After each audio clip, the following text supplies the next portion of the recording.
All right. Well, hello to all you Patriots out there in podcast land, and welcome to episode 150.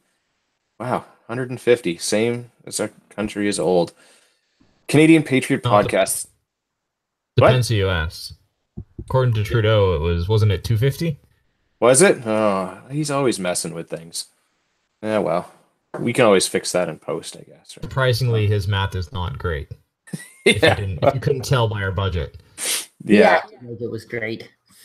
But what is true, though, is that we are the number one live podcast in Canada, and we have the metrics to prove it. This episode is recorded Monday, September 10th, 2018. Uh, Andrew is once again not with us because he is dealing with much shenanigans because of government. But I am your host this evening, Gavin. I'm a business owner, gun enthusiast, hunter, atheist, and CCFR field officer for the Greater Toronto Area. I'm Marty, hunter and sport shooter in rural southern Ontario. And I'm Matt, a heavy equipment operator in Southern Ontario.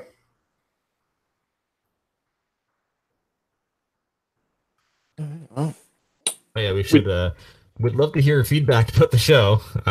Please visit CanadianPatriotPodcast.com/feedback or email us at feedback@CanadianPatriotPodcast.com. A version of the show is available on Stitcher and iTunes. I feel like this is the thing we normally read at the end of the show. yeah, we do both. All right. Sort of. First in the show is available at Stitcher and at iTunes. Yeah, there's links in the show notes because I'm not reading the URLs. Fair, fair. Speaking of places you can find the show, you can check us out on the Facebooks at facebook.com/Canadian Patriot Podcast or Instagram at instagram.com/Canadian Patriot Podcast. We need your help. To support the show, visit patreon.com/CPP and become a Patreon. You can get a better quality version of the show for just $1 per episode. The more you pledge, the better the rewards are. Show you're not a communist. Buy a CPP t-shirt for just $19.99 plus shipping and theft. Visit CanadianPatriotPodcast.com homepage and follow the link on the right. So now, as always, our favorite segment of the show, What Are We Drinking? Which is, as always, brought to us by Arrowhead Coffee. Arrowhead Coffee is owned and operated by Canadian Armed Forces veterans. They love our country, the true north, strong and free, their family and friends. Join Arrowhead Coffee on their hunt for the perfect brew to raise morale and bring that feeling of home to you, no matter where you are. Portion of all the profits help Canadian Armed Forces members, veterans, and their families. So, what are we drinking? Marty? I have Spice Box whiskey and Coke Zero tonight. Nice. Matt? Coors Banquet tonight. Excellent. The official beer. Yeah. I'm sure there will be many of those had at the upcoming shotgun match, which if you're listening live or catching this before September 29th, there is a shotgun match at Sydenham Sportsman Association in Owen Sound. You should sign up. We'll post some links and stuff for that if you follow us on the social medias. But you should be there because we're going to be there, and it's going to be awesome. Well, I'll put it in the show notes for anybody too. Excellent. And I am drinking a Maker's Mark and Coke Zero once again this evening. I'm trying to finish off that bottle so I can go and buy more. All right. Well, shall we start in with the news, gentlemen? Oh, yes. There's some good stuff in here, I think, this evening, and some not so good stuff. Some funny stuff, that's for sure. The first one is kind of a letdown, and that's, I guess, the judges have ruled that Ford cutting the city councilors in half almost is apparently against the Charter of Rights somehow, and that you can't make changes midstream. Which I don't know how we're ever going to make changes if we can't make changes. Yeah, I don't know. I think this is like they certainly aren't going to political vote. decision, not a legal decision. Unfortunately, that came from a judge, but I think this was a Like this was a judge going, I'm against Ford and we should all be against Ford, as opposed to the judge making a sound legal decision. But Yeah, and I mean, I kind of get where they're coming from, just to play devil's advocate for a moment, where, we're coming up to an election and you maybe can't do that right before an election, and I understand that. But okay, so if we let the election happen, can we do it then? Like, can he just go, yeah, okay, so now that all the new people have been elected and we spent a whole shitload of money doing that, we're gonna axe half of them. Like, coming up to an election seems like the perfect time to me, because then we yeah, don't have no, I to mean run the this. election. I haven't had a chance to go through everything that he said, but I feel like from what I saw, there was something to do with he said it was like he invalidated it because of like a free speech law. Yeah, the whole thing sounds kind of Like it just made up it and sounded. I haven't had a nonsense. chance to really look at the judge's like the wording and see kind of like But yeah, what legal there. determined. But Yeah, I it think seemed from that's. what I saw, it seemed pretty hokey. Like it Yeah, well, I think he's using that as a way to say that it violates their chartered rights, and because they don't have a say in it, it's a violation of their free speech, which isn't quite the same thing.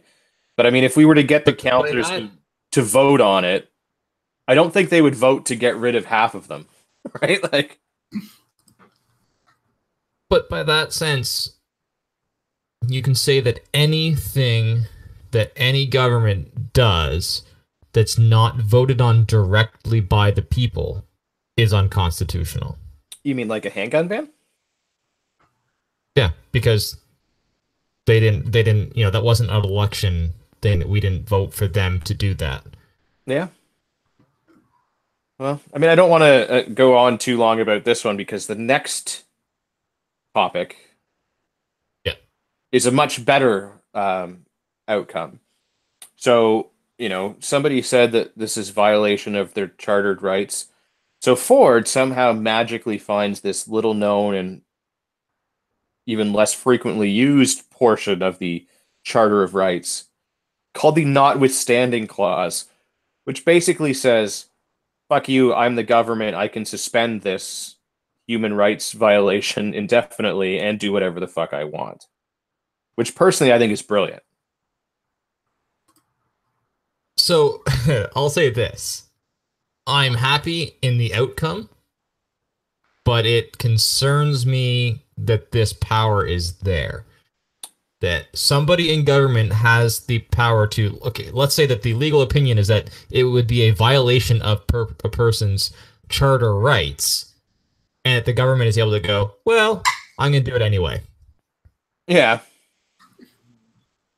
It is a little scary that this happens to be in there, because what else could they use that for? And I'm sure And that's that, my point. Like, yeah, I'm happy with this what decision, but the fact that this mechanism is there, I think is a maybe far we more should look at troubling thing. correcting that. Yeah. Yes, and I'm sure that now that it's been used in our lifetime, it's going to get probably dragged out a lot more often. Um, Yes, but I guess 100%. Yeah, the genie's out of the bottle now. yeah, it's up to, I guess, the shiny pony now to challenge this and say whether he can or can't invoke this clause that's part of our chartered rights, apparently. Yeah, to me, this reminds me of when the conservatives were using time management to force votes in the House. And, the liberals were like all upset and that this was a violation because it doesn't allow them as the opposition to have their say and all this kind of stuff. Basically, it was just stopping them from filibustering. Yeah, And, which but is now also that they're in bullshit. power, they're Yeah, doing it all the time as well. So it's like now that this is like, oh, we can just do this and ram stuff through and you have a majority, it's now that's the modus yeah, operandi of any majority government in this country now. yeah, pretty much. Which is not a good thing. I just, in this instance, Yeah. I'm okay with it, and I especially think, given that they tried to say that what he's doing is a violation of chartered rights, and he dug deeper in the charter and found this, just makes it that much more of a like just rubbing salt in their wound. Like, fuck you. Yeah. Like, you think It he had almost me, like but no. yeah, it almost seems like the guy's like, oh, it's a charter rights issue. And he's like, what? Give me that document. I want Yeah. to see this. Hold on. Aha.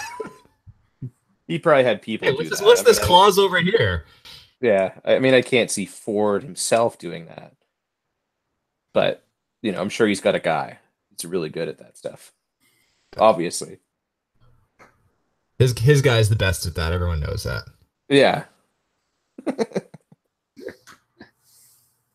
I like that this Globe and Mail article has like the infographic of Ford wants to cut the number of city councilors from 47 to 25, and they just have like 47 little people with like Yeah. 25 of them shaded in so that people can understand the difference between 25 and 47. Yeah. Well, to be fair, the people that are for keeping them are not exactly good at math, as we've already established. They need some visual Like- pictograms and Like, thanks, guys. I think we can. I think we can all understand the difference between 47 and 25. It's Yeah. less. We get that. Yeah, which also means that less money is spent and less taxes are needed, and yeah, a bunch of other less things that I'm okay with. Yeah, I'm also very upset by the Globe and Mail. The fact that these are all male. Yeah, it should have been a new gender neutral.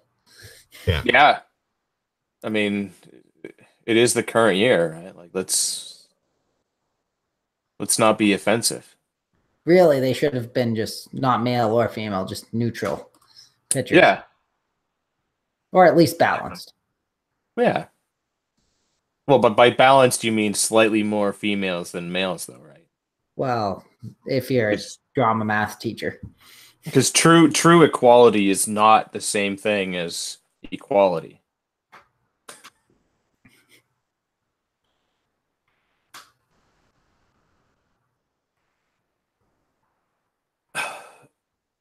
All right, I guess more news relating to Doug Ford. While we're on the topic, he has his sights now set on the old Ontario place and its redevelopment, because it's kind of sat there. I don't want to say vacant because it's occasionally used. Like, there's the amphitheater there, and what is it, Echo Beach, that holds concerts for part of the year, but the bulk of the Ontario place is kind of sitting there and just kind of rotting away while we pay security guards way too much money to kind of hang out and keep an eye on these structures and everything there so that people don't sneak in and get hurt and stuff. Yeah, so I'm actually just reading this one for the first time. I hadn't seen this one yet. What is what is his plan for? Is he actually trying to return it to like Ontario Place, as in like the sort of the theme park? I don't know what you call it. Like, it was sort of some sort of a shitty theme park is what it was, is what I remember as a kid. Yeah, so I guess his plan, and in his words, I'm quoting now, is that he's proud to announce we're going to work in conjunction with the CNE, which is the Canadian National Exhibition, Yep. redo Ontario Place and make it the most spectacular destination anywhere in North America to visit. We'll bring it back to life. So, what exactly that means, I don't know. I guess somehow renovate it and revive it and make it new. I mean, there's been all kinds of talks about turning it into a park, turning it into a casino, just leveling it and developing it. Oh, here it is in the article. All right. Among the 18 recommendations in his 55-page report were that up to 15% of the site would be developed with condos on the West Island, a hotel or resort, but no casino, and corporate headquarters or an educational research institute. The rest would be devoted to parks, cafes, artist studios, and other draws, including a new concert venue and restoring the iconic Cinesphere geodesic dome. So pretty much, yeah, it just sounds like more or less what it is, but building some condos as well. Oh, no, never mind. Sorry. This is the John. All right. skimming this. So that's for the problem. Is That's this more than most the people do. John Tory? Yeah, I know. Oh, yeah, that was the Tories, John Tory's study. That was their recommendations. I don't know what All right. Ford's doing yet. I mean, that didn't sound like a bad idea. I mean, I don't like to endorse Tory, especially given a lot of his shenanigans lately, but that didn't sound so bad in my opinion. But either If way, there's a they need. business plan for it, if there's a business plan that makes sense, then go for it. Like right now, I mean, Yeah. I think that's kind of the hardest thing with this is that it's waterfront property in Toronto. So it Yeah. has a crazy high value that nobody like wants to touch because they know like as soon as you do something with it. Yep. And so it's I don't know, I haven't seen a proposal here yet from anything, but But yeah, it's about time because I mean, just sit like they either need to sell it off and just get rid of it so that it's not government owned anymore and we're not footing the bill, and then let like people do whatever financially, they. they'd make the most money just to develop it into housing. Yeah. Have waterfront properties on Toronto. That's probably the most value they're going to get for that land. Yep. Do something with it. I mean, having it sit there, like like I said, like you can't even. It's not public land. It's not a park right now, so the government owns it and is paying for its upkeep at least a little bit and paying to have it monitored. But we, the public, can't use it. At least when it was Ontario Place and the exhibition wasn't on, people could go and use it and it was free. They had water park, they had all kinds of stuff there for us to go. They had that giant gong that you could ring with the giant stick. Like it was awesome. You know, Haida used to be there, and now that's moved off to Hamilton. You know, I don't know. it was a fun place to Like, hang out as a kid. I mean, but if the government's gonna own it, they need to do something with it. Having it sit there and just rot and cost money is stupid. Sell it. If that's what their plan is, just sell it. Or develop it in some way that it's gonna either make money for the city or sell it to somebody that will develop it so that it can make money and bring people into the city, which in turn makes money for the city. Or just yeah, like level I'd it like to. and yeah, level it and grass it and put some soccer fields there so people can at least use it. Like if they're gonna do something with it, I want to see them do something that's going to generate revenue. If they're gonna do something that's going to be a taxpayer expense, then to like for operation, that I'd rather see them just sell it to developers and let it get developed as something else. Like this, Yeah. this is an asset for this is an asset right now. And my concern would be that they try to turn it into something that becomes a liability where they're having to fund its operation and fund its maintenance. Yeah. Like if they're going to do something with it, it better be, self-supporting and preferably profitable because this is, there's a huge amount of value in this land. And so they better be seeing some sort of return on that. Yeah. Absolutely.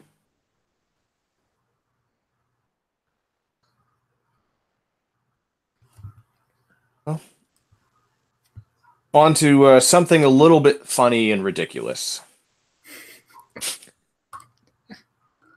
So apparently, a 20-year-old male allegedly shot himself uh, with his A and B arms arrow survival rifle that he sawed off and tucked into his pants. Who saws off a rifle? Apparently, this guy. So yeah, apparently he was at a restaurant in Scarborough and had this thing tucked in his pants. So if you're not familiar with the story or what this rifle is, it's kind of an AR-ish looking thing where he's taken the stock off and it's still got a buffer tube, and then he's cut the barrel down to what do you guys say, like 3-4 inches somewhere in there? Not even. Not even. You know, like it's 2 inches maybe. yeah. Well, I guess from the magwell forward is maybe 3 inches. Yeah. Just to give people an idea of how what the size of this thing is, and he's apparently just got this thing like Mexican It's a pistol carry pal. tucked, yeah, Mexican carry tucked into his pants, like, and somehow it goes off, and he shoots himself. and then runs off, and eventually he gets caught, and the cops go on a search for the rifle, and they found it, hidden in the bush somewhere along the way. But I mean, Well, he took off and then got in a car accident. well, yeah, he did. And then It's really not this guy's day. yeah. And then so now he's also getting a charge for failure to remain at a collision because he got in the car accident and then took off on foot. Yeah. So yeah, don't saw off your guns. Don't stick them in your pants. Preferably, own them legally. And Yeah, if so you this do, guy is charged with unauthorized possession of a firearm, so that he obviously, I mean, as if you couldn't tell by the fact that he saw it off and all of the other things we've already mentioned. He's clearly not a firearms owner. So, yeah, yes, he is. He does not have his PAL. So he was in charge of possession of a firearm, knowing its possession is not authorized. So he got charged with unauthorized possession and then possession while knowing that the possession is not authorized. Then he got possession of a loaded firearm, possession of a firearm in a motor vehicle, possession of a firearm knowing its serial number had been defaced, and then dangerous operation of a motor vehicle and failure to remain at the scene of an accident. And careless use. How many? yeah. Like, how many? Like, I'm glad that they're throwing this book at this guy. I'm not saying that, but like, how ridiculous is our legal system that we have all of those various But the ridiculous thing is that even with all of those incredibly redundant charges, he's probably going to get what? 6 months, a year? He's probably going to get more in trouble for yeah. Like More in trouble what from he just fleeing the did. scene of the auto accident than the whole shooting himself and having a gun in a restaurant in his pants. Yeah, I understand like from the gun control lobby side of things, like what this guy did was what did I go through, like 7 or 8 times illegal? Yeah. Like, well, we just need more gun laws. That'll solve this. But he already had it illegally. He sought it down illegally. He tucked it in his pants and had it loaded and walking around in public, which is also illegal. There's already laws against all of this. Yeah. Yeah. Wait, how come there's no manufacturing or prohibited device on here? Yeah. Well, maybe he's not the guy that cut it down. When they finally got him, he said that he bought it that way. He paid double for it. Yeah. And I mean, he shot himself in the leg. They probably felt a little bit for him. Yeah, cut him a little bit of a break. Yeah. But yeah, I mean, just with all the nonsense going on, like, it just shows like there's idiots out there, and you know what? 99.9% of the time, the people doing stupid shit, they shouldn't have guns anyways because they don't have a license. They're not law-abiding people. Just idiots. And now the other question is, why did he have this in his pants in the restaurant? Like, Well, what was his intention? It's Scarborough, so Yeah, I wouldn't want to be in a restaurant in Scarborough without a weapon, but that's why I don't go to Scarborough. I don't know the GTA, so I don't know. It's a notoriously dangerous place. A lot of gang activity. It's the eastern side of Toronto. Lot of, yeah. Although if you go to Pacific Mall, you can get a lot of wicked, like, Chinese knockoffs of stuff for real cheap. Those are kind of its two knockoff of an AR, pistol caliber AR. Yeah, probably, or anything, whatever you want, really. You want, if you don't want to go to Toronto and go to Chinatown, you can go to Pacific Mall and basically get all of your, straight to DVD from the theater, still in theater movies. So how do you guys think this was even being held in the pants? Like, oh, I'm picturing like just like Mexican carry with sweatpants, like he just tied the drawstring on his sweatpants. Yeah, but like normally, okay. Normally the Through the the trigger. That's pistol why. grip is Yeah. pistol grip is what's kind of holding it above the belt line. But you got the buffer sticking up on this. So you think like the pistol grip and buffer is sticking straight out? I'm thinking it's like side carry on his hip, I'm thinking he right? tied the drawstring through the trigger guard, and it fell down and went off. Possibly. I don't know. I'm picturing like at like That on seems the the most likely considering what happened. I don't know. I'm picturing like right side because he's probably right-handed, and yeah, like in the sweatpants, No. Shitty guy but like this, he's definitely a lefty. but like well maybe in politics, but not necessarily in handedness. But yeah, I'm picturing like pistol grip and buffer tube sticking out of the sweatpants, but like he probably like moved his right arm and that hit the buffer tube, and then like that caught on like the pocket of his sweatpants or like something inside of his pants and shot himself that way because he obviously didn't have the safety on. Man, guy's awesome. Yeah. I want to know what caliber it was. Was it just a 22? I can't It's tell. Like looking at the photo, it looks There's like it's a no- Glock magazine, but there's definitely a 22 next to it. You think that's a 22? I thought that was a 9. It looks like a 22 to me in the picture, but like I'm pretty sure that rifle comes in 9.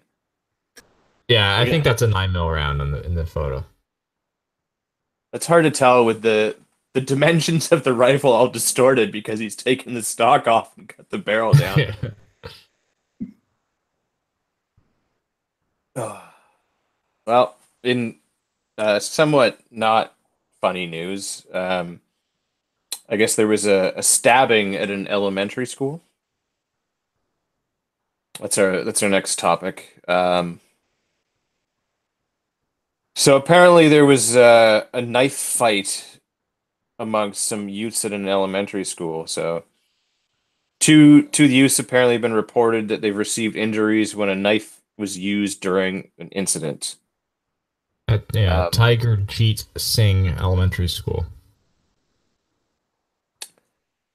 yeah, luckily, non-life-threatening injuries to the two children that were injured, and the suspect has been arrested and the weapon has been recovered. But I mean, I just kind of included this one to show that like it's not guns that are always the problem. Like we've got three children with a knife. Like it's sad that it's happening. I don't think anyone can say that, but like everyone's always so anti-gun and everything, and then this goes and happens. Like these kids shouldn't have a knife, but what are we going to do? Ban knives? Like that's absolutely ridiculous. But nobody's, no one's Also, saying, no word on what was it an assault knife or yeah, like was it like a kitchen knife? Was it a folding knife? Was it, yeah, like oh, might what have if it's said one of some. those assisted openers that the Oof. the CBSA are trying to get off our streets? Those are the worst. Those are semi-automatic knives. Yeah, semi exactly. Yeah. Which thing, I mean, now that we're talking about knives, that's the thing I've always found funny. Like, an assisted opening knife opens just as fast as a switchblade. But I have to Yeah, physically, even a non-assisted one if it has a thumb stud or a flipper. yeah. But you know what opens even faster? A non-folding knife that's just a knife. Like, Oh, fixed blade. Yeah. like it's already open, like it out of the sheath it comes. If I've even got it in one, it's it's ready Well, for shipment. I'm not gonna pocket carry a fixed blade. Wow. It's gonna be in a sheath of some sort. Yeah, probably because you've already got your arrow Yeah. precision survival rifle tucked in there. Yeah. Then it would be Yeah, I was unsafe. gonna say, like the Yeah. previous guy we were discussing, that guy might pocket carry a fixed blade, but I'd say most people are not going to. It's going to be in a sheath of sorts Yeah, but still pretty quick to. But as a concealed weapon, one might say. yeah. But luckily the police say there was no threat to public safety, I guess, other than those two boys, and that the lockdown procedures were not applicable because it's a kid with a knife. Because there was a person in there with a knife and they didn't want to lock him in with them.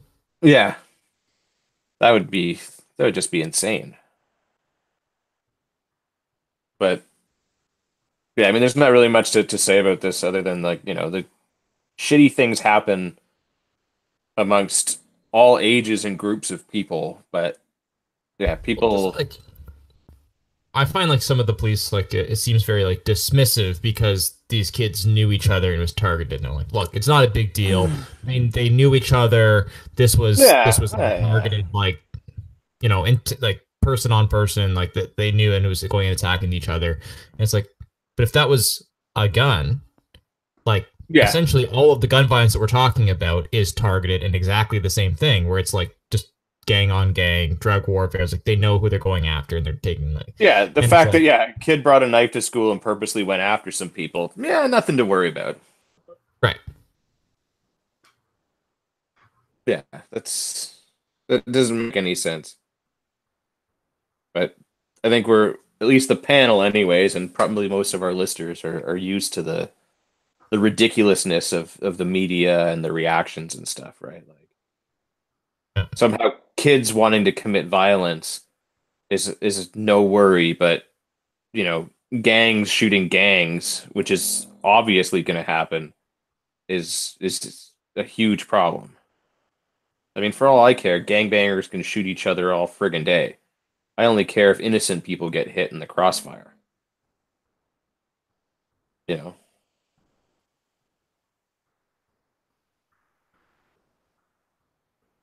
I mean, the more criminals that just shoot each other, the fewer criminals we have.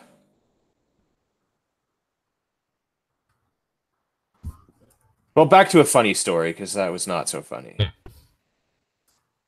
So apparently, uh, for those of you in the Ottawa area, there was a bear on the loose. The Byward Market, which is not that far away from the Parliament buildings.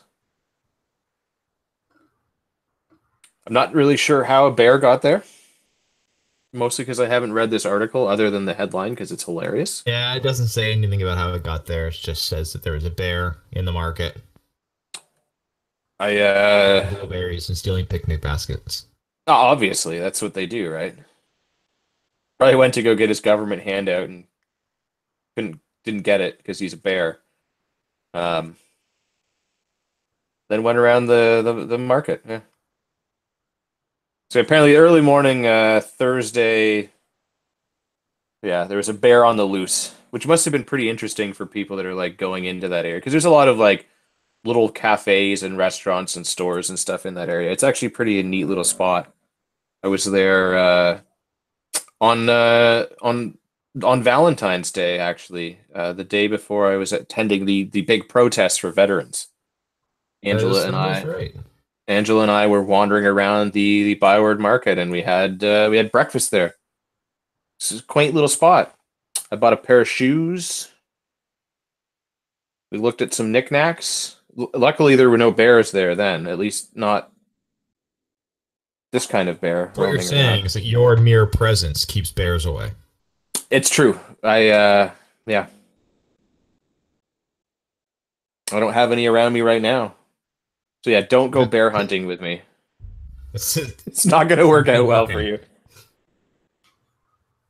Yeah, I just thought this was kind of a funny story because it's kind of random. Like, how the fuck did a bear get into downtown Ottawa?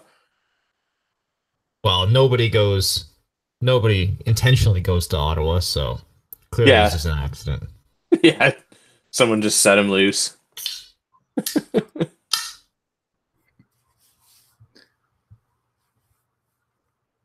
But anyways, I mean, nobody got mauled. Yeah, they tranquilized the bear and everything's fine. Bear got tranked and moved. What do they say? Several kilometers outside of the city. Yeah, So take that, Kanata. yeah. Or Gatineau. They were just like, fuck, just put him in Gatineau. They try just drive it across to Montreal, drop him off there. Yeah.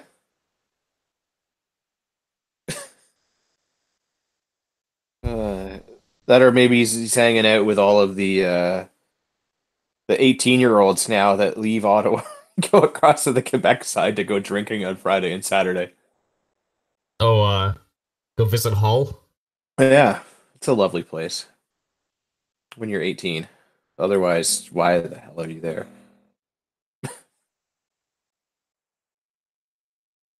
Well, I guess our next story comes to us from Barrie, Ontario. There's I see a what you did there. yeah, yeah, home of well, I don't want to say friend of the show, but a rival podcaster we've had on before, the much loathed Bolivar from Modern Rifleman Radio, who I don't even know if they have podcast status anymore because they haven't released an episode in forever. But in the wonderful town of Barrie, there was a driver for Pizza Nova that is now outraged that he's making $8 an hour for his deliveries, despite minimum wage being $14 an hour, because somehow if you don't actually employ people and you just give them a contract, you can get out of paying them $14 an hour. Now, does it fall under like the delivery drivers fall under things like waitresses and bartenders and that they can pay the lower rate because they're expected to get tips? I don't know. I mean, because he's 'Cause, like, certainly not under that. Like he'd be paid higher than that if he was. I think they're at Right, what, but like like, okay, 11? even if I hire someone on contract, I still have to pay the minimum wage. Apparently not. In unrelated news, I'm firing everybody and hiring all contract workers. Right, like that's what I mean. Like something's not right here. Yeah, I mean, it's hard to, like, this guy All certainly right. deserves to be paid fairly for his time and effort and wear and tear on his vehicle and all of that. But I mean, if he signed the I think contract, I would say this. I would say this guy at $8 an hour is being paid fairly for his services. Because if there was anybody willing to pay him $14 an hour, he would go work there. yeah, I The mean, fact that he is not working elsewhere and just complaining that they're not paying him more tells me that he's being paid fairly at $8 an hour. yeah. So just to contrast this a little, to make a couple of extra bucks from time to time, I do a little delivery work with some of those like food order apps that kind of work like Uber. I can't drive Uber because I have a two-door car, which somehow makes me ineligible. So I do this on occasion, like, so once a week I maybe go do a couple of hours delivering food, and it puts money in my pocket that I spend on ammo. Um, I don't get paid unless I do a delivery, and I don't make $8 an hour. I can make a lot less than that if I'm not delivering anything. I mean, usually I make, more than $14 an hour based on how many deliveries I could do. But, Yeah. you know, Or else you wouldn't do it. yeah. But again, like I'm on contract and I get paid the distance that I have to drive. That's how that works. And if this guy, yeah, like you're saying, like if people were paying $14 an hour, he'd be going there working there. But also he Okay. he agreed to the contract, so I don't know how unfair it is per se, because he agreed to it. Now, furthering my argument that this guy is being paid fairly at $8 an hour. Does he have a like please share, click on the Instagram, Twitter, Facebook thing on his paper sign on the left-hand side? It's like kind of blended into the street, the I building signs there. believe so.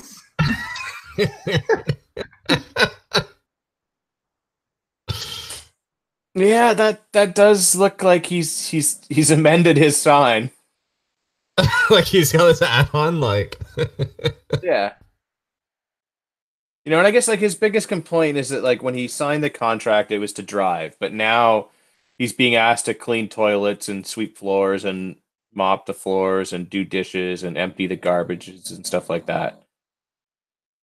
And I mean, yeah, if that was not part of the deal that he agreed to, then he should not be forced to do that. Like Yes. if his contract said you get paid $8 an hour to deliver pizzas, and if there are no pizzas, you get to sit on your ass, then he gets to sit on his ass. That's up to the restaurant then to change his contract when that time comes, and he can then negotiate, Yes. change that, Yeah, and be paid more. So I'm laughing about this guy, and not that the business owner is correct here in asking him to do these services and stuff like that. Where I'm laughing about this is the guy's response.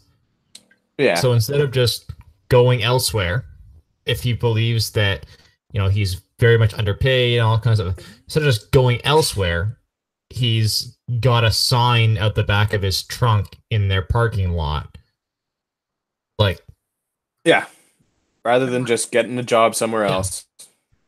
I like the quote that says, "They messed with the wrong guy," said Smith, who is retired. "This is now my full-time hobby. I'm not going away." I don't think that that's what that's called. I think that's called a job. No, he said he's retired, so it's okay. No, pretty sure if you're doing work and you're getting paid, that's called a job. no. His hobby is standing outside with the sign. Oh, okay. Then yeah. Hey, not delivering pizzas. $1 an hour. Yeah. So I mean, if he thought $8 an hour was bad, wait till you see what he gets paid now. Yeah. Well, a hobby's going to cost him money. I mean, that sign, that ain't cheap, especially for that little tack-on thing, that. Yeah, well, especially when you start paying advertisers per click. Yeah, that starts getting pricey, man. Let me tell you, they've tried to get me into that racket at work, and I'm like, no. Yeah. I'm not paying to be the top 5 at Google, because you know what happens? You go talk to the next guy who then pays more money to me to get into the top 5, and the next guy, and the next guy, the next guy, and then now I'm at 6, and I've got to pay you more money again. I know how these shenanigans work. I'm not okay with that. He's a delivery driver. If they are asking him regularly, like as part of every shift, like his responsibility is, cleaning the washrooms, the sweeping the floors, like mopping floors, doing the dishes, emptying garbages. If that is like these are all his responsibilities as a delivery driver, suddenly, I can see him being upset. I understand that. Yeah, but that's when he then goes I to complain about breach of contract. Right. I get the impression that some of these things might have been like we are slammed, we are super busy. Can you take this garbage out for us right now? Yeah, and like it was like a one-time thing. We don't have any delivery things.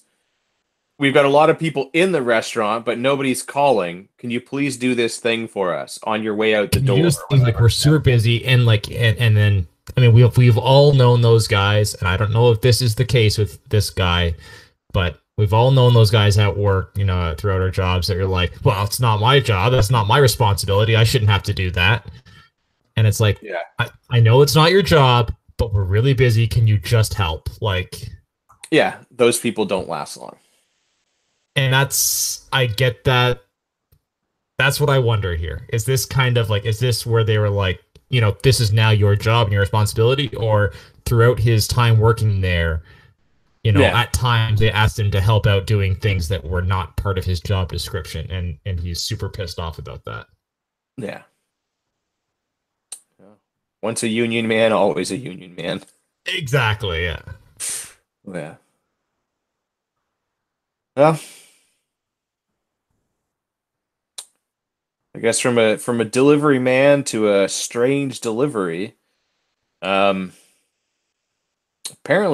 some military grade rifles and 2 handguns mysteriously arrived in the mail department at Bombardier. Oh, they couldn't even get good ones? They had to get military grade?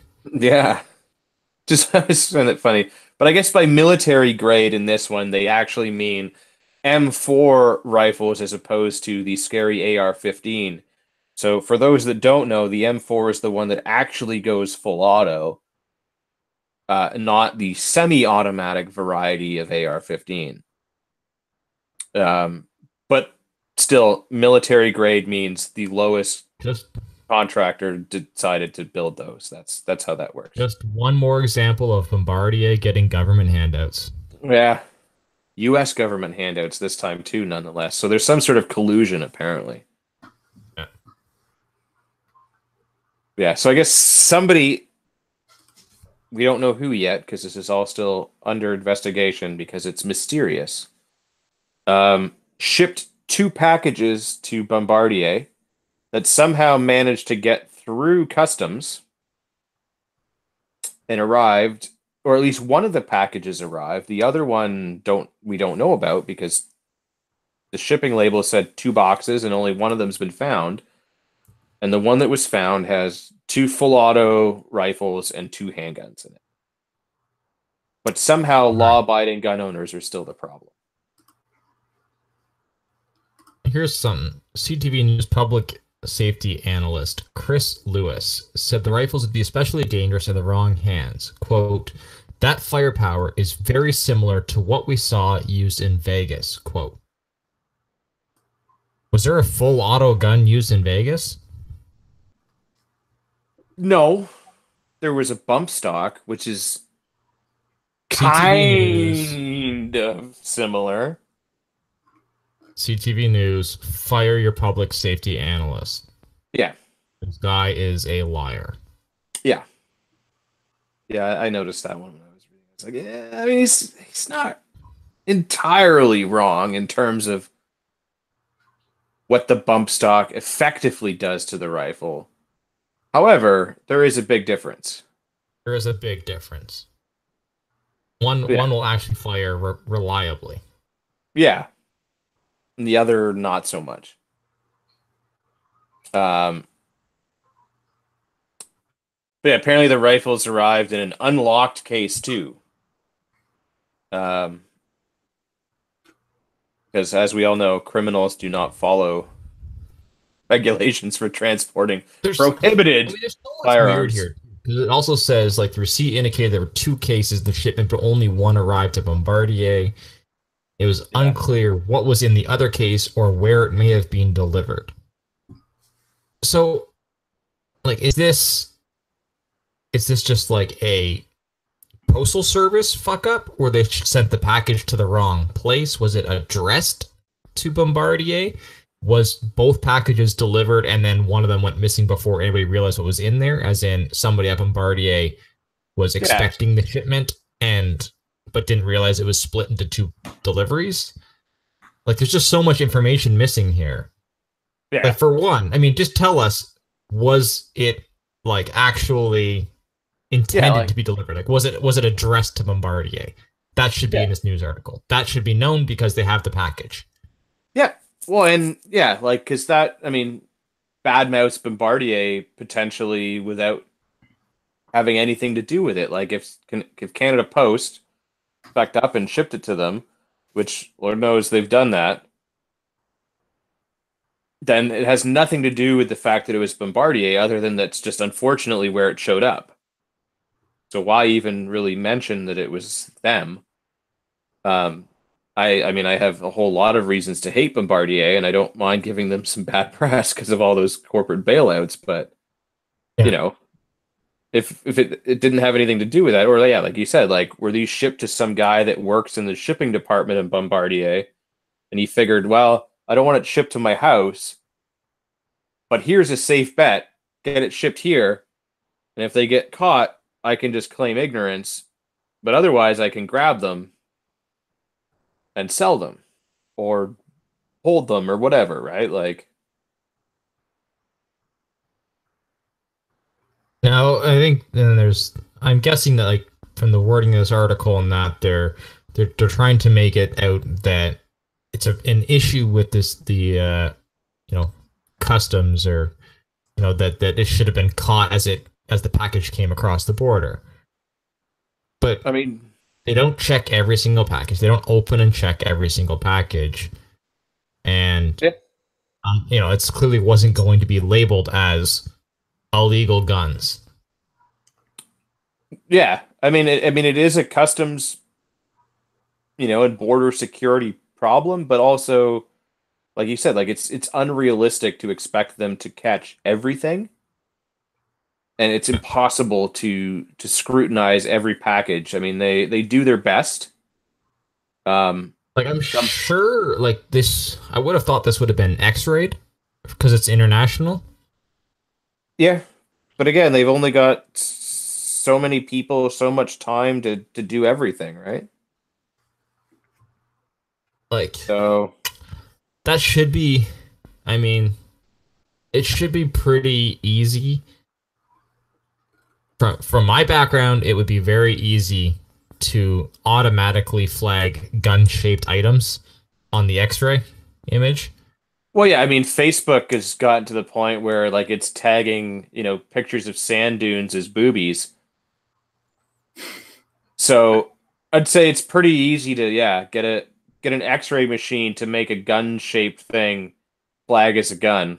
Yeah. And if you end up opening a few airsofts or whatever that kind of stuff that are not a big deal to Yeah, cross the border, big deal. yeah, better But safe at than least you sorry. can Yeah, get. or if some guy happens to arrange like, a shipment of salami in the shape of a machine gun and it gets opened, no big deal, right? Like, Yeah. Do they have machine gun shaped salami? Is that a thing? I'm sure it is somewhere. Say somehow I just got hungry.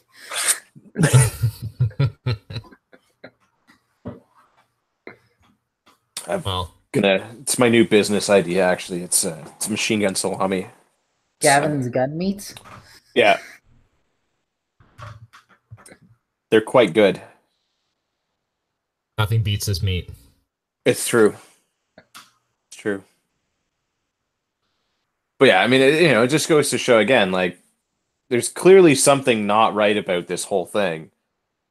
But I'm sure somehow they're going to use this as an excuse to go after legal gun owners because somehow we're the ones responsible for, dangerous assault rifles, and these are actually assault rifles because they're select fire coming into the country. You know, Yeah, it's weird to use that term correctly. yeah, I I almost so had to. rarely hear it used correctly. It's Yeah, like you say it like I immediately almost start had to to jump check on it when I myself. hear it. It's like, Yeah. oh no, wait, yeah, that's right. Yeah, I almost had to. I mean, I still don't really believe that. Like, I don't like using that term for this because really any rifle that is used to assault somebody is an assault rifle, and the rifle It's in and of still a dumb itself. term, But if but we're at going to least use you're it, using at it least this is in the the correct definition. yeah, yeah, the generally accepted correct definition of it. But yeah, like it's just yeah, it's nonsense. I mean, but this is going to be Well, more reason to have C-71 go through and all the other nonsense because somehow it's all going to come back problem to us solved. legal gun owners, right? Like we're the problem. I mean, You- let me just say this. Thank God they don't have these in Scarborough yet. Yeah, I mean, a sawed off one of those. Whew, Sawed off one of those down the pants. That's Yeah, yeah, select fire down the pants. That's dangerous. yeah. yeah. I mean, it's only going to get one round off because he's going to have to saw through the gas tube and everything as well. But like, that's going to be a substantially hotter round than a 9 mil or a 22, depending on what was actually in that one. Although there'd be a lot more to stick down his pants as one of those 30-round magazines. Well, Probably gonna have to, you'd only use a 5 round. It's in Canada. yeah, Yeah, you'd have to have it pinned to 5. What are you talking about? yeah.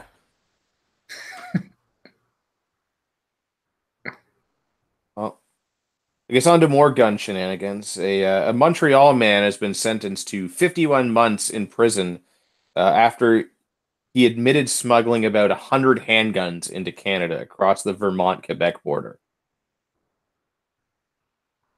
So to me, this So is it's an 2 weeks per yeah, gun you bring across the border?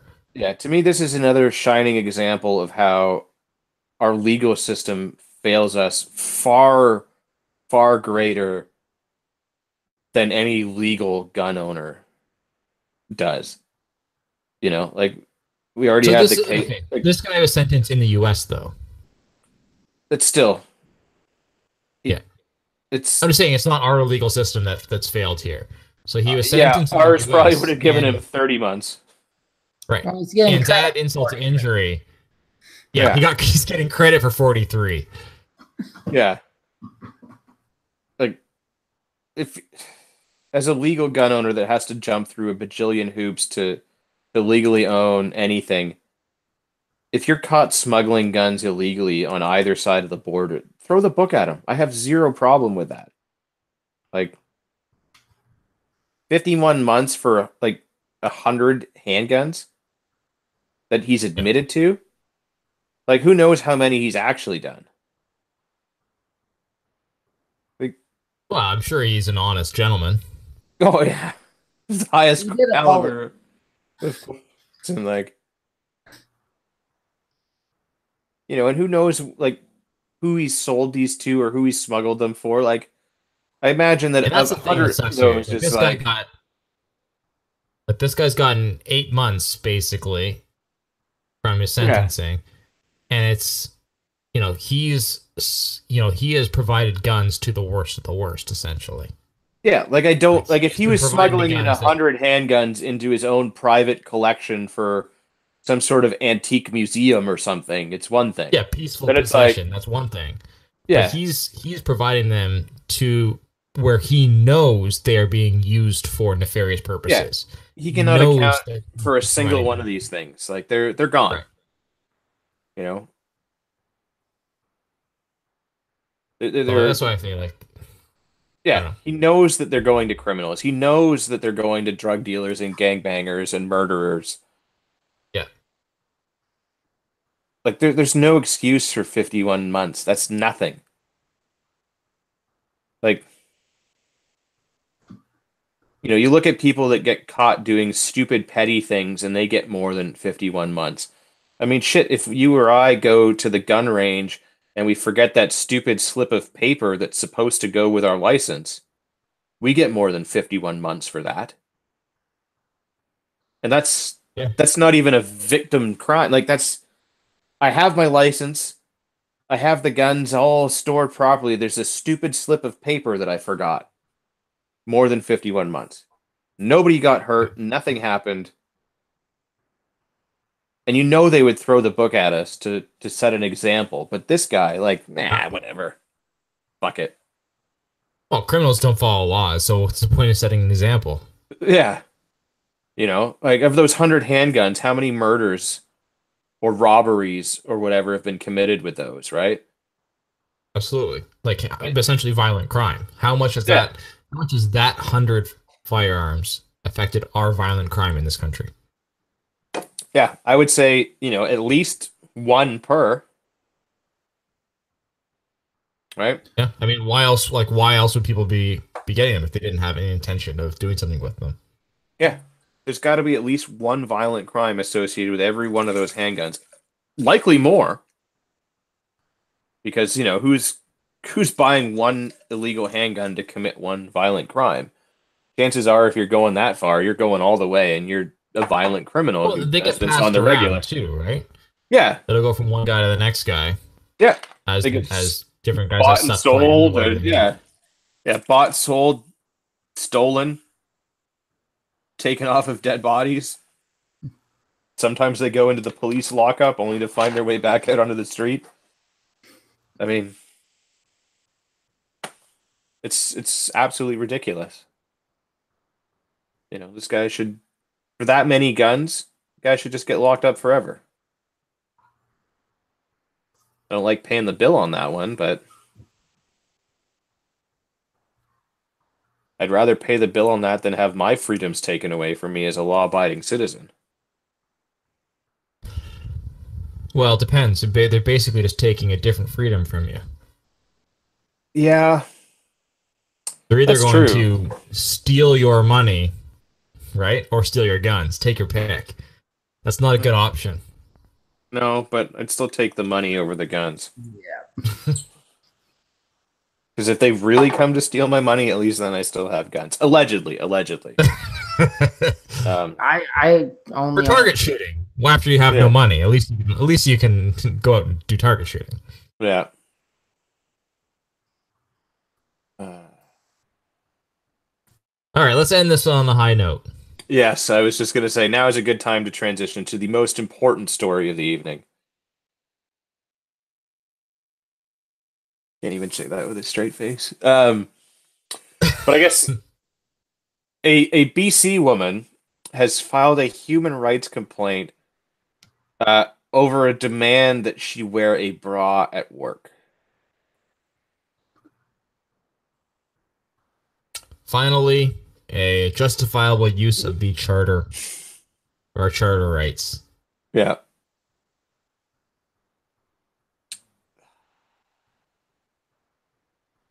I mean, I don't even know. Like, there's just so much to say, but I don't even know where to start. I mean, I don't She's think not any. wrong to me. Yeah, like Like nobody. Yeah, all adolescent humor aside, yeah, she's not wrong. agreed. There's absolutely no regulation that requires anyone to wear a bra. None. I could be free balling it at work. Yeah. You know, unless it's some sort of safety equipment, which, in my opinion, a bra is not safety equipment. There is no obligation whatsoever for anyone to wear one, male or Yeah. female. Much like, yeah, I don't have to wear underwear of any kind to work. However, if I decide to not wear underwear to work and I decide to wear a pair of incredibly tight pants and have unsightly bulges all day, every day that are uncomfortable, I would expect my boss, or if I was the boss, which in my case I am, my employees to probably lodge some sort of complaint about that. Much like, I mean, if as a woman, if you don't want to wear a bra, but you're wearing like incredibly low cut shirts or tank tops or whatever you're doing. But that's not what we're talking about. Because like there's a Yeah. photo in here of her in her uniform shirt. And it's a Yeah. polo shirt. Yeah. So there, yeah, and then it's like there would be absolutely no reason for her to do that. But yeah, if like if you're deciding to not wear one and your uniform is much more revealing, or you're allowed to wear whatever you want to wear to work, and your boobs are hanging out all the time, maybe you should have a more professional appearance. Yeah. And that's where I say and now and here's where I will say I'll make an argument on behalf of the employer. Is that they gave her the option of like, hey, can you wear a bra or a tank top or something like that? Like they didn't like it wasn't even like you had to wear a bra. Can you just wear something under the shirt so that it's not obvious? You know what I mean? Like, and I think that was a reasonable request from the Yeah. staff. And essentially, it's what you said. They want you like you are representing us, and we want you Yeah. to look professional. Yeah, This and is a maybe golf club. yeah, and I guess maybe we should say, you know, this lady works at McDonald's. Um, and their reason was that we're a polite restaurant and no one needs to see that. So, I mean, at my work, we certainly have a dress code. And fortunately, I've never really had to enforce that. Um, because it is kind of one of those vague things. It's like, unless you have a work uniform, it is just kind of a vague thing where it's our dress code is for the office is business casual. And then for the warehouse, you can wear pretty much whatever you want. But safety boots are mandatory because it's a safety thing. Yeah. You know, so those guys get away with wearing like, you know, shorts or sweatpants and tank tops and everything because they're doing a physically demanding job in a warehouse that can be very hot in the summer and quite cold in the winter. And nobody's really back there, so they don't need to present a professional appearance per se. But again, if a woman was working in the back and her boobs kept falling out, or a guy was wearing, like ridiculously short shorts and his nuts kept falling out,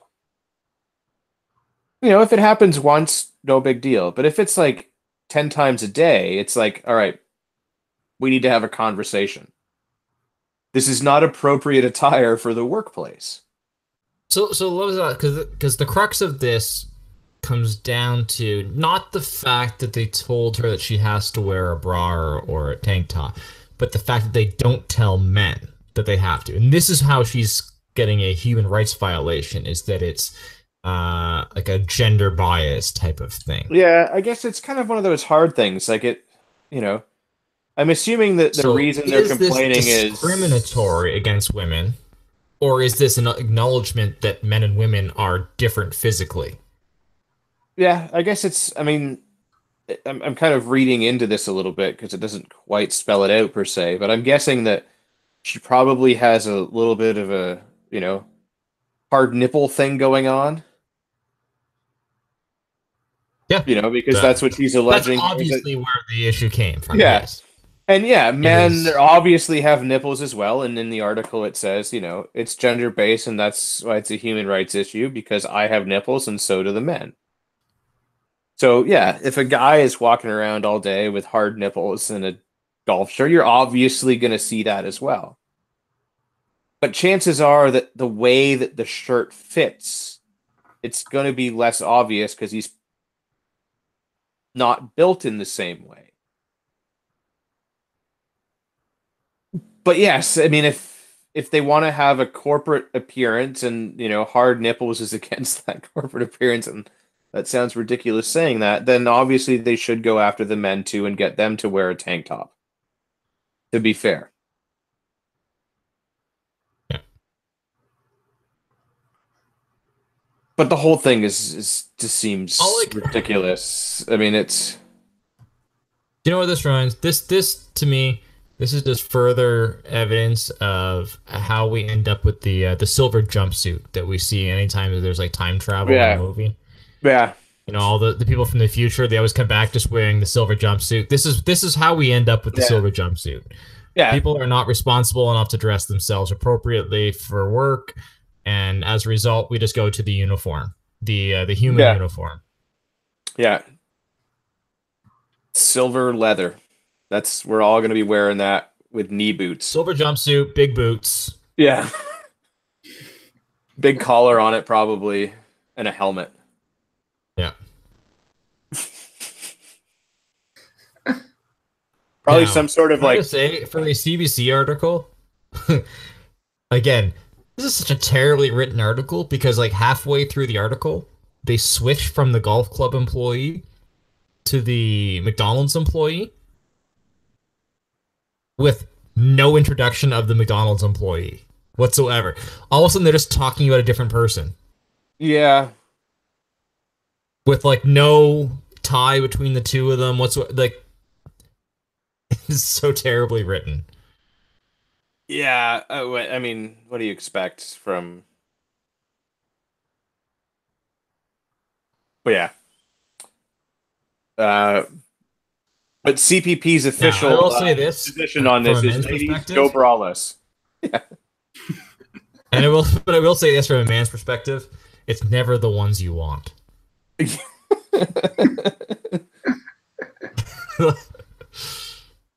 Yeah, I don't know. This girl doesn't look that bad. I mean, yeah. This time, but I will. Well, the golf club one. We don't know what there's no photo of McDonald's one. And I'll guess. Yeah, I have my suspicions. Yeah. There's a reason they picked one over the other. Yeah, and I will definitely echo that statement. And it's never the ones you want. Like whenever you see those that choose to exercise the freedom to go topless in public, it's never the ones you want to see. And that's where I'm thinking that's the ones that are going to be the. And I will be fair, and I will say that it's not just it's not just a guy's opinion of the ladies that choose to go topless. If you ever go to a nude beach, for the ladies, it is never the dude you want to see walking around with no pants on, walking around with no pants on. So this is not a gender-based thing. It's always the ones you don't want to see walking around showing off what they got. It's Yeah. It's the ones that don't give a shit. yeah. And guess what? And if you don't give a shit, Yeah. yeah, it doesn't end well. Yeah. But yes, CPP proudly supports a woman's right to choose whether to wear a bra or not to work. All about that freedom. Earn those bras. But also maintain a professional appearance for work because, that's part of being part of society and having a job and Because stuff. you're being paid to represent the company. That's as part Yeah. of your Yeah. as part of your job is representing the company. So do so Yeah. in a professional manner. Yeah. But, yay, no bras. I'm glad we ended on that one. I think that was it was a classy high note for us. I mean, it didn't go worse than expected. It's true. That's true. We never go worse than expected. On that note, there is no rapid fire feedback for this week. But we do love your feedback. So please send us your feedback, send us your hate mail, especially because we love your hate mail. It sustains us. That is what fuels our fire to keep going. So send it all. You can send it all at feedback@canadianpatriotpodcast.com, or you can go to the website and there's like a web form you can fill out and everything. But I guess Marty, where can people find the podcast? In the show notes. It's in the show notes. Excellent. Or you can just listen to the beginning of the show. Matt, is there a web facing internet persona of yours you'd like to share?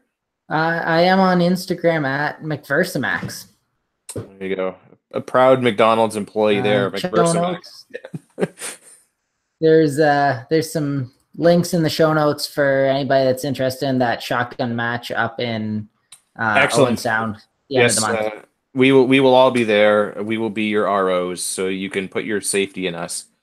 We will not steer you wrong. We do not require a bra. It's true, but if you'd like to wear one, that's your choice as well. Hell, you don't need your black badge. You don't even need to have your pal really, so long as someone else brings the shotgun for you. You just got to pay the money for the ammo and the match. That's all we care about. Come and have fun. Be safe. Yeah. Those are the rules. Yeah, you can find Andrew when he's not busy doing work stuff or on the show at ragnaroktactical.ca. He'd probably at this point be telling you to buy some bandages and stuff like that. So do that.